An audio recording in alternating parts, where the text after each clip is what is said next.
Espace TV, le 22h.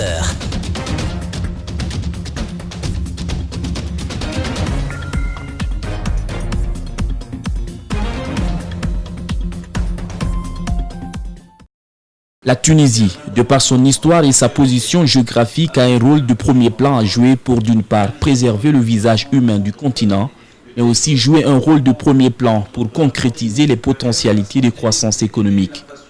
Le pays étant à 4% de ses exportations en Afrique subsaharienne, ses investisseurs veulent changer la donne, d'où la tenue de ce forum économique à Conakry. Nous avons un climat des affaires qui est des plus favorables. Je pense que vous êtes dans de bonnes mains avec l'Agence de promotion des investissements privés qui vont vous permettre de mieux appréhender, de mieux connaître les opportunités qu'offre le pays. Mais elles sont diverses. Je pense que vous en êtes tout à fait conscients.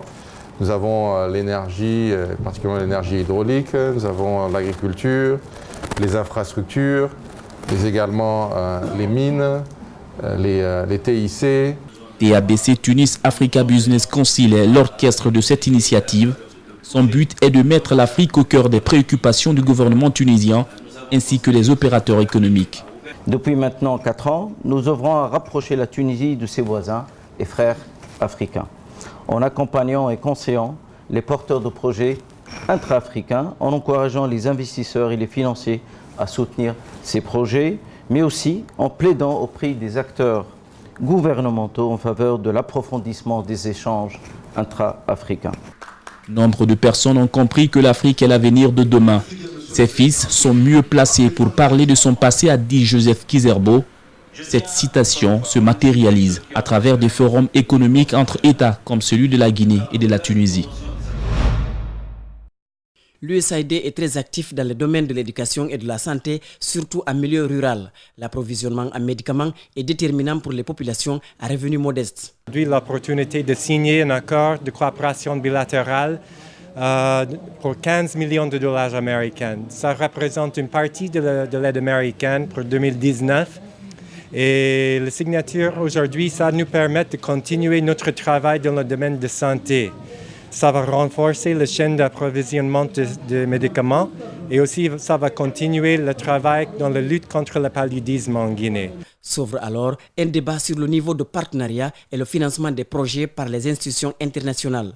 Les insuffisances constatées, les membres du gouvernement l'ont admis devant les ambassadeurs. Notamment comment financer le développement et comment faire en sorte de réaliser les objectifs qu'on vise à travers notre plan national de développement économique et social. Et cela passe certainement par l'accompagnement des partenaires et surtout pas seulement l'accompagnement financier, mais aussi l'accompagnement technique, la qualité du dialogue. Quand le gouvernement a mis en place le PNDS, la France s'est engagée à accompagner le régime de Conakry. Grâce au PNDES, la Guinée a su mobiliser des fonds de nombreux partenaires internationaux, des bailleurs bilatéraux, multilatéraux, privés et publics. À ce titre, la France s'était engagée à hauteur de 1,5 milliard de dollars sur la période 2016-2020, dont 477 millions d'euros à travers l'activité de l'Agence française de développement. Le dysfonctionnement de l'administration est pointé du doigt, le favoritisme dans le choix des cadres, les dessous de table, rien n'a été occulté. Après, les difficultés qui ont été identifiées aussi et qui ont été réitérées au cours des échanges, c'est les difficultés de coordination, de taux de décaissement, de capacité d'absorption limitée et qui convient d'améliorer. Malgré tout, les partenaires ont réitéré leur engagement d'accompagner la Guinée. Ils haussent le ton et veulent se faire entendre. Les jeunes de la Guinée forestière, réunis autour du mouvement pour le renforcement de l'unité nationale et la démocratie, crient au scandale et dénoncent la malgouvernance, la corruption, l'instrumentalisation de la fibre ethnique. Le chef de l'État, au lieu d'être père de la nation, joue sur la fibre ethnique et le communautarisme pour opposer les Guinéens. Les dernières sorties à Gérépré et à Cancan en font foi. Une insécurité totale, les tueries de Jogota, de Saouro, de Momen, de Koulé, de Galakbaï, les tueries au cours des manifestations politiques. Alpha Condé n'a pas tenu ses promesses. Le chemin de fer, les usines, les routes en Guinée forestière n'ont été que des mots. Puis, l'injustice, la politisation à outrance des communautés, l'utilisation des deniers publics, ils ne sont plus prêts à l'accepter. Nous avons dit à nos parents, et nous sommes clairs par rapport à ça, nous avons dit au peuple de Guinée, si on vous donne de l'argent, prenez et bouffez, c'est votre argent.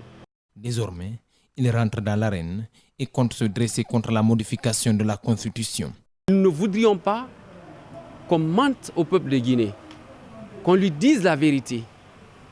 En ce que nous sachons, il n'y a aucune opportunité maintenant de changer la Constitution. Nous sommes à l'heure des bilans. Bilan par rapport au premier mandat et au second mandat du chef de l'État. La Guinée du Sud devient le nouveau terrain des jeux politiques.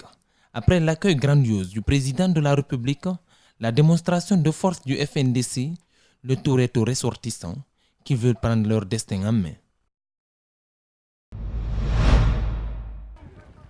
La migration irrégulière est devenue un phénomène inquiétant pour les pays d'accueil et de départ. La Guinée, dans cette problématique, n'est pas épargnée. Chaque jour, de nombreux jeunes Guinéens sont candidats à la migration irrégulière.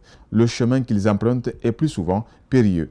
Contrairement à ce que l'on croit, l'origine de la migration irrégulière n'est pas forcément la capitale ou les grands centres urbains. C'est très souvent les zones rurales où des familles démunies se cotisent parfois même pour financer le départ à l'étranger de jeunes hommes ou de jeunes femmes en comptant sur eux pour apporter la prospérité à la famille. De nombreuses pistes ont été explorées lors du débat. D'aucuns pensent que fermer les frontières ne constitue pas une solution. Les dispositifs sont très coûteux, sans prouver qu'ils contribuent à dissuader les migrants de tenter leur chance. Cela peut, au contraire, les encourager à utiliser des voies illégales et dangereuses. On a mené un combat depuis 1 an, mais jusqu'à présent, ça reste beaucoup de choses à mener. Parce que je me rappelle, ça fait même pas 1 mois ou 2 mois, j'ai vu des jeunes qui sont partis, des jeunes mineurs. Ils ont quitté ici, ça fait même pas 3 mois ou 4 mois. Ces jeunes n'étaient même pas informés des dangers liés à la migration. La migration irrégulière et les droits humains, la migration irrégulière, les causes et les risques ont été, entre autres, les thèmes débattus. Nous allons faire des actions pour améliorer la situation des jeunes. Alors il faut que les jeunes ils soient capables de faire des métiers, des travaux. Il faut qu'ils se forment ici, aussi en Guinée. Aujourd'hui, les Guinéens représentent la première nationalité parmi les mineurs non accompagnés, soit près du tiers d'entre eux, avec 5227 mesures de protection en 2018.